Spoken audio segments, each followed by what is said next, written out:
If you run a manufacturing business and you're not on Google, well, then you're leaving money on the table. But fixing it is easier than you think, and I'm going to show you exactly how to do it. Today, I'm going to show you our 6-step process that you can use in order to get your website ranking at the top of Google. I'm going to clearly lay out all of the steps that you need to take so that you can implement these strategies for yourself. If at any point you would like some help with it, or if you would like us to do it all for you, then please do get in touch. There's a link in the description below. If you're watching this video, I'm going to assume that you know what SEO is, the process of getting your website to the top of Google. There's one reason that I love SEO, and that is because in my experience, it tends to drive the best customers.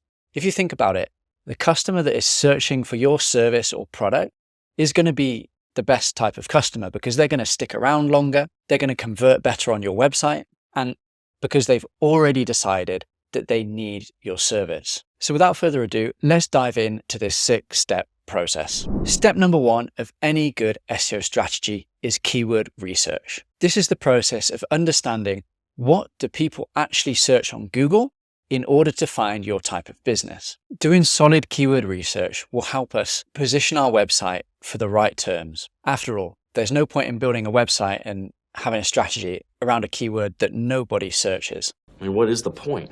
The easiest way to do keyword research is using a tool called Ahrefs. They have lots of data around what people are searching in Google. The way to go about it that I recommend is go to the Keywords Explorer, type in the term for your industry, and then click search. Then once that's loaded, head over to matching terms. This will then give you a really large list of all of the keywords that contain your service or product. Go down here and select all of the keywords that match your service. Eventually, you'll have a big list of lots of keywords that are very relevant to you. So you want to put those in a spreadsheet, with one column being the keyword and another column being the search volume. And that will give you a good idea of all the different keyword options that you have that you can optimize your website. Now, save that and we'll come back to that a bit later in one of the other sections of the video. Step number 2 is competitor research. Wouldn't you love to know all of the numbers behind your competitors? Well, with SEO, you can actually do that.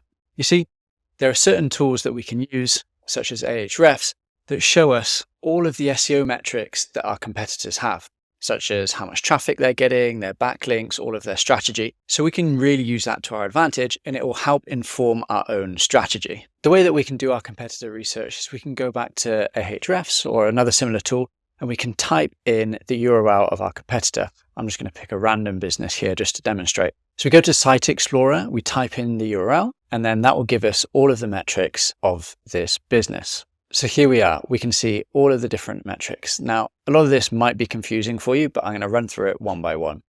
So first of all, we can look at the traffic that we're getting. So this business is getting about 30,000 organic visitors per month to their website. So if this was a top competitor of yours in the niche and, maybe they're number 1 for a lot of the terms that you're going after, then you'll know the type of opportunity that you have by implementing SEO. You can even work backwards to try and work out, okay, how much revenue are they getting from this SEO? So if they've got 30,000 traffic, you could assume a conversion rate, depending on the type of business, maybe somewhere between 2 to 15%. And then you can work backwards on how many of those leads convert and the average order value based on everything that you know from your business and your website. Now, what we want to look at next is we want to go to the organic keywords. Here we can see all of the keywords that they are ranking for, and we can use that to our advantage. So we can add any keywords that we've missed in step 1, our keyword research, and add those additional keywords into that document. Once we've done that, I'd recommend going to top pages. And for now, what I'd like you to do is just note down how many pages they have, and also take a quick look at all the different types of pages that they have. Do they have service landing pages? Do they have blog pages? And just get a rough idea of what exactly they have on their website. This will give us an idea of how many pages that we might need to create on our site as well. And note this down, you'll understand how many backlinks that you'll need to be building. So for example, this business, they have about 453 backlinks. Now, I know that seems like a lot, but not all of those backlinks will actually be good. And in the backlink section of this video, I'll go into exactly how we can audit that and understand how many backlinks we need to build to our website. But for now, we just want to understand how many referring domains do they have going to their website. Finally, the last thing that you want to do if you're running a local business is type in your main keyword and then go down and look at this section. This is what we call the map pack or the local search results. And you can see here that there are 3 businesses here, and they all have different reviews, a review score, and a number of reviews. We want to note that down because that's going to inform the targets that we have for the amount of reviews that we need to get. So once we have all of that information, note it down in your spreadsheet and repeat that for all of your main businesses that you have in your niche. Now that you've done your keyword research and your competitor research, you're ready to start working on your website. That's step 3, on-page SEO. Now, please don't get scared if the on-site side of things sounds a bit technical. I'm going to break it down and make it as easy as possible for you. Alternatively, if you're already working with a web development agency or freelancer, you can use what I'm saying and give the instructions over to them. We want to go back and visit our keyword research. Now, for our key services or areas or products, we will want to create dedicated landing pages for these keywords. Now, what a dedicated landing page looks like is usually something fairly similar to your homepage, but all of the content and the keywords on that page are really focused around that core keyword to do with your service. So what do you want to do? Well, the best practices are that you should put your main keyword on these pages, and they should go in these locations. The first is it should be in the main title of your page. The second is it should be in the main heading of the page. Third, it should be within the first 100 words of the content on your page. It should also be in the URL. And then finally, you want to include it roughly 1 to 2 times every 200 words that you keep writing. However, there is a caveat there. You don't want to just force your keyword into the writing. You want to make it sound natural and only include it where it makes sense. Now, a lot of this can actually be simplified by using what we call correlation tools. So correlation tools look at the results for your keyword that are on page 1. They'll do a lot of calculating and magic in the background, and then they'll tell you exactly how many times that you should include your keyword, where you should include it, all of the other similar keywords that you should include within your writing. And then it gives you a score that you can use to evaluate your writing. So some of these tools are Surf for SEO, and I like to use it just to make this process really easy. Finally, the last thing I'd like you to do on your on-page is include an FAQ section. So you can get FAQs by, number 1, thinking about what are the common things that your customers ask you when they inquire about this service. And then number 2, if you go to Google, search in your main keyword, then scroll down to the people always ask section. So you'll often see that there are extra questions that Google puts within the search results. Include those questions and the answers to those on your page. Now, we want to repeat this and create dedicated landing pages for all of the main services, areas, and products that we provide. And once that's done, we can move on to the next step. Step number 4 is essential if you want to get found as a local business. We're going to talk all about how to get found in the local map pack here. The first thing you want to do is sign up for your Google My Business profile. Very simple, just follow the online instructions and make sure that your profile is completely filled out. Don't skip anything. Make sure that you have your categories, opening hours, proper descriptions. Make sure that it is 100%. Then also go ahead and add some photos to your profile. Not only will this help with your ranking, but it'll also help customers see your business, understand it, and be more likely to call or click on your website. Once that's done, the next stage is to start getting reviews. In our competitor research, we found how many reviews that we'd want to be getting. So for example, if this was our business that we were trying to rank for, we would understand that we need to get somewhere between 60 and 160 reviews. Now that might seem a lot, but over time, you'll be able to reach those levels. There are 2 main strategies that I recommend when it comes to getting reviews. The first is to go back to all of your happy and loyal customers and send them a personalized message asking if they would be happy to leave you a review, and that it would be really helpful if they were able to do so. Most times, if you've done a good service and that your customers are happy, then they'll want to help you. The second is, for going forward, I always like to incentivize employees to get reviews. You can offer them a cash bonus, a gift card, or a special reward. You could even have a ranking table of all your employees on who's managed to get the most reviews from their customers. And this will just remind them that they need to keep asking their customers whenever they speak to them to leave a Google review on your profile. It helps to turn it into a bit of a game. It helps create the right incentives. And of course, they'll also want to give an even better service so that they can get the good reviews. And that's it. That's quite a simple process to get your business ranking up here in the top of the map pack. On to step number 5. If you've made it this far, you're doing a great job and you'll be rewarded for all of your efforts by Google. Step number 5 is creating blog content. So why is this important? Surely we've already created landing pages for our main keywords. Why would we need to go after blog and informational content? Well, informational content can be really useful. There are 2 main benefits. The first is it helps Google understand your website, what it's about, and your expertise on the subject. The second is it can also be used to attract customers. Let me explain. Not every customer is searching on Google for a solution. Often they're trying to find out more information about problems that they're having. From a marketing perspective, we say that they are higher up the buying funnel. So if we're able to get potential customers on our website before they realize they need the solution that we provide, we can either capture their details during that point, help them understand that they might need our solution, or if we're getting really clever, eventually we can start using things like meta ads to retarget them on Facebook and using our meta pixel. So how many articles should we be writing? What should we write about?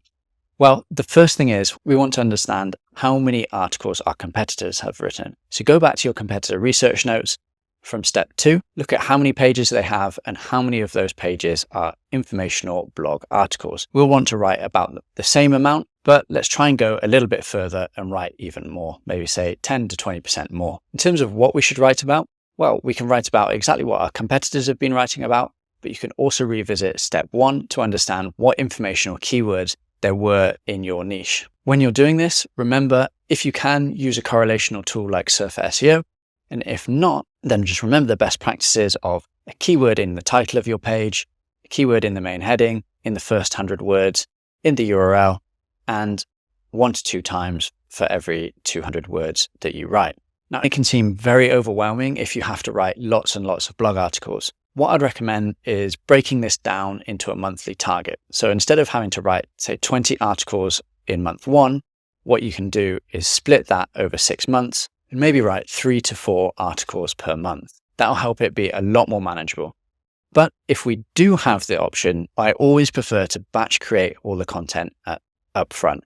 That's because the sooner we get that on the website, the sooner that Google is going to discover those articles and going to start sending us traffic. Another option might be to work with a freelance writer or a content creation agency. Now, we've done a lot of foundational work here, but step number 6 is what is really going to drive the increase in rankings for our website. These are backlinks, and you can think about them as the fuel to our fire. Backlinks are links coming from other websites to our website, and there are many different types, and I'm going to explain exactly how many you need to build, what type, and how to do it. Now, there are many types of backlink, but I've tried to simplify it with something that I came up with called the link building pyramid. So you can see here my post on LinkedIn. If you look at the bottom, that is our starting point. That is something called foundational links. These are the type of links that any normal business should expect to have. They are links from our social profiles. So you want to go ahead and set up all of the different social profiles, Facebook, Instagram, LinkedIn, also some of the less known ones, maybe Reddit, Pinterest, and make sure that all the profiles have a link back to your website. The next is directories. So even if you don't have a physical location, it's worth getting directory listings because this, again, is just another foundational link. They're very cheap, easy, and quick to build, so it's just worth doing. Once we've got those out the way, it starts to get a bit more fun. We go on to the next tier, which is relevancy. Here we build relevancy by getting posts on other people's websites that include a link back to ours. These are called guest posts. And in most cases, we'll have to pay the website owner to post that on their website with a link back to us. You can expect to pay anywhere between $100 and $400 per post on the quality of the link and the website that it's linking from. The good thing about this is that we can usually control the topic that we have. So we'll want to make sure that the topic of the post is really, really relevant to what we're providing as a business. The second strategy that we can use here is something called link insertions. This is where we go to an existing post on somebody's website and we try and get a link within that post. Again, we usually have to pay for them to insert that link. Finally, in the top tier, this is what I call the authority tier. And this is where things truly do get really exciting. These types of links are the best links from major media websites, and we achieve this by doing PR activities. These are digital PR and journalist requests. Journalist requests are when a journalist posts something, say for example on X, where they're looking for a source or some sort of insight to add to one of their stories. If we respond to those and we add valuable insights that they can use, then they will quote us in the story, and oftentimes they'll include a link back to our website. This is a really great way to build some top quality links. But the thing about journalist requests are there are only a certain amount of them available. So if we're really looking to grow our link profile and scale up our link building efforts, then digital PR is really the strategy that we want to be following. Digital PR is where we're sending out interesting insights, data, or advice to journalists that they can use as the basis of an article. Now, the reason that this works is because journalists have very high targets in terms of what they need to write. Maybe they've got to write like 8 articles per day. So if we can send them something that is interesting and useful that they can turn into an article, well, they're going to be grateful for that. And as a return, they'll credit us as the source and include a link at the same time. And that is how we get featured on major media websites such as Forbes, USA Today, and the New York Post. Now, this is our bread and butter as a company. We do link building, and specifically we do digital PR link building. So I just want to show you an example of a campaign that brings this strategy to life. So there was a client with us, they ordered 10 links. We delivered 24 because their campaign went, and they got links from some of the UK's media websites, The Mirror, which is DR90, The Sun, another DR90, Express, Wales Online, Daily Star, Daily Record. So these are all really massive links that they were getting here. So what did we do to do that? Well, they were a plumbing retailer, and we came up with a campaign that used their spokesperson and gave advice on how to avoid mold within your bathroom. So we came up with this because we'd researched all the types of topics that journalists write about, and we noticed that the year prior, this was a talked about topic. So we were able to put our own spin on it, add in a really relevant expert, and send it out to journalists, and they loved it. Now, the number one question I get from customers is, how many links do I need to build? Well, what we can do is go back to our competitor research and we can look at how many links our top competitors have. We'll want to use that as a benchmark for us to achieve and then beat. So if we go back to the example website we looked at earlier, we can see they have 40 links, which might seem like a lot of links, but it's actually quite achievable. Once we break it down, we can see what types of links they have. I would go ahead and estimate that there are a lot of links in here that are just not that relevant. You can see that there are all sorts of random websites that have just scraped the web and they've just got a link back from this very spammy website. So we can usually imagine that anywhere between 25 and 30% of those links are not so great. So let's say that they've got 300 links that we need to get. Well, a lot of those will be foundational links, such as social media profiles and links from directories. So say that makes up another 100, then the rest will likely be, then we can eliminate anything that's under DR30, because really those types of websites, they don't drive a lot of power. So you can see that brings that down to 170 links. So again, if we take out all the spammy ones from that, maybe there's about 100 links that we might need to build for this website.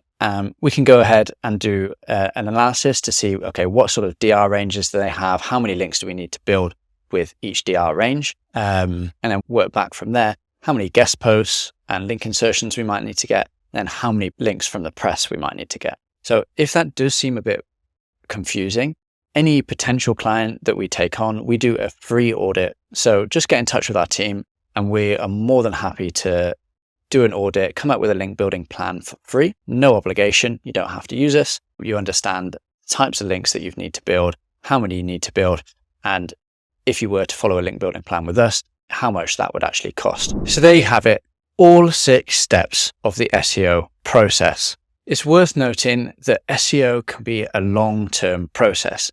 Don't expect to see results in the first few days. If you think about it, it's going to take a while to do all of that work that we've just gone through, to create the pages, build the backlinks, and then once we've created it, we actually need to wait for Google to crawl and discover all of that content and backlinks. And then after that, there's still going to be a delay for the rankings to take effect. So it's going to take several months of hard work and then several months of waiting to start seeing our results. But the wait, I promise you, is worth it, because if you can be consistent with your effort, you'll end up getting consistent results and consistent leads and sales coming through your website. One final parting bit of advice would be to come up with a plan of action.